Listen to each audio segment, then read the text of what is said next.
நிறைவாழ்வு AG சபை வழங்கும் morning மன்னாவிற்கு உங்களை அன்போடு வரவேற்கிறோம். கர்த்தருடைய பரிசுத்த நாமம் மகிமைப்படுவதாக. இந்த நாளிலே உங்களை சந்திப்பதிலே மிகுந்த சந்தோஷம். சோதனை சோதனை சோதனை என்னால தாங்கவே முடியல, அதை ஜெயிக்கவே முடியல. ஆமென். நான் என்னெல்லாமோ முயற்சி பண்றேன், எனக்கு அதை விட்டு வெளியே வரவே முடியல, என்னை காப்பாத்துறதுக்கு ஒரு மனுஷன் கூட கிடையாதுன்னு சொல்லி ரொம்ப திகைச்சு போய் ரொம்ப துக்கத்தோடு ரொம்ப கேள்வியோடு கூட இருக்கீங்களா? இன்னைக்கு கர்த்தர் உங்களோட பேசுகிறார் பாருங்க. எபிரேயர் புஸ்தகம் 2ஆம் அதிகாரம் 18வது வார்த்தை இப்படியாக சொல்லுகிறது, அவர் தாமே சோதிக்கப்பட்டு பாடுபட்டதினாலே சோதிக்கப்படுகிறவர்களுக்கு அவர் உதவி செய்ய வல்லவராயிருக்கிறார். அவர் சோதிக்கப்படுகிறவர்களுக்கு உதவி செய்ய வல்லவராயிருக்கிறார். இன்னைக்கு ஒரு உதவி செய்கிற தெய்வத்தை நான் உங்களுக்கு அறிமுகப்படுத்துகிறேன்.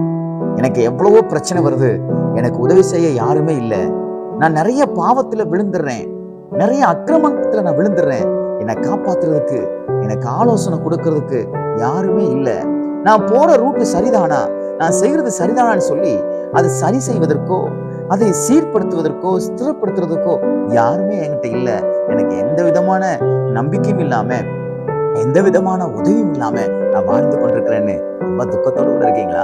கர்த்தர் சொல்றாரு, உங்களுக்கு உதவி செய்வேன்னு சொல்றாரு. உதவி செய்கிற தேவன் உங்களுக்கு இருக்கிறார். மனுஷன் உதவி செய்வேன்னு சொல்லிட்டு ஓடியே போயிடுவான்.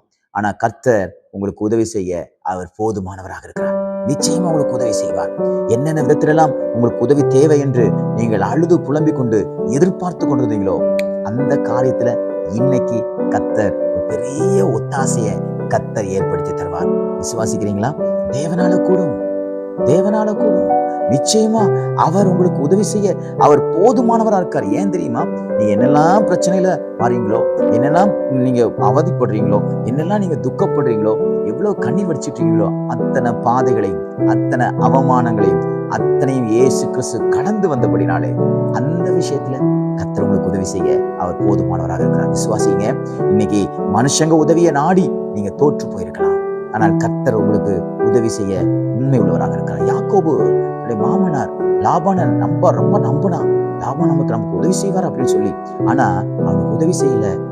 யாக்கோபுக்கு விரோதமா உபத்திரவம் தான் படுத்தினான். ஆனா யாக்கோவை அழைத்த தேவன், யாக்கோவை கரத்தை பிடித்த தேவன் அவனுக்கு உதவி செய்தார். அவன் வெறும் கையா வந்தான். 2 பரிவாரத்தோட கர்த்தர் திரும்பி போக பண்ணினார். இதே போல கர்த்தர் உங்களுக்கு உதவி செய்வார். மனுஷன் உங்களுக்கு உதவி செய்வேன்னு சொல்லி உங்களை உதறி தள்ளிடுவான், உங்களுக்கு உபத்திரவம் பண்ணுவான். ஆனா கர்த்தர் உங்களுக்கு என்ன வாக்கு கொடுத்திருக்கிறாரோ அதை நிறைவேற்றி கொடுக்க உங்களுடைய கனவுகளையும் உங்கள் நினைவுகளையும் உங்களுடைய ஜெபங்களையும் கேட்டு இந்த நாளிலே கர்த்தர் உங்களுக்கு ஒத்தாசி அனுப்பி உங்களோடு கூட சென்று எல்லா விதமான இக்கட்டிலிருந்து உங்களை பாதுகாப்பாராங்க. இந்த நாள் கர்த்தர் உங்களுக்கு உதவி செய்கிற நாளாய், கர்த்தர் அநேக உதவிகளை பெற்றுக் கொள்கிற நாளாய் தேவன் மாற்றி கொடுப்பாராங்க. God bless you.